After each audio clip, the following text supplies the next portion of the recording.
Alo, nhớ xong nó. Nhớ xong rồi. Nhớ xong à, cháu Phương Dừa. Cháu nhiều của tùa sát tiền nó to mà. Của đó lâu bé không có. Bé có mà đấy tổ nó lòng đấy. Nhà. Đây. Xuống nhiều thế nó chỉ bỏ kết đấy. Không có về cái máy tổ nó lòng to nhiều mà thôi. Ủa chờ đó là chờ đây.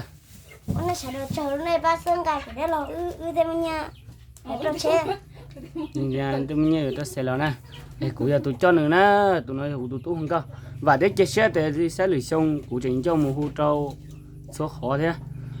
Khỏi nhiên nó giờ khó là bắt sẽ sẽ đâu nữa nè. Bé một sai.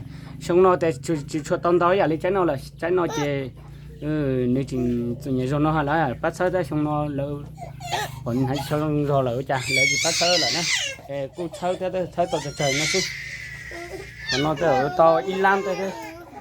Nhìn đó nè.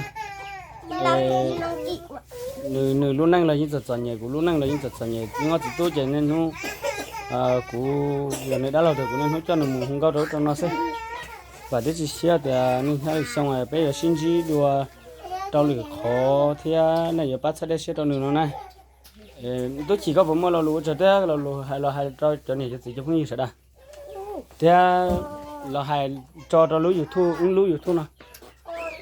Nhưng kiểu này thì cho cứ tin cho sợ đỡ và cho họ này ba chơi để chơi được của nó này ba chơi để chơi được của cái mà xe trong các lần này sẽ được đâu xe giờ đây một xe tôi hù đâu sẽ được đá của đó này cháu lúa dụ thôn thế nào giờ này bỏ này cháu theo từ một xe hùng cao đó nó sẽ đỡ đâm nông theo cụ tiền mới sẽ cho nên một hùng cao đâu cho nó đâu nó sẽ đỡ tao sáng nè tụi nó giờ tụi nó tôi chỉ ra chỉ bỏ kế đó nè nếu phim là tụi nó rất là tiền nên chỉ cho bỏ kế nên cho nhà chân cao lên và đi chia sẻ từ này bắt sẽ để sẽ đầu nữa theo bắt sẽ đăng ký số động nó YouTube nó thế à bây giờ xin chỉ đi nó sư nó này tao thử hỏi cái gì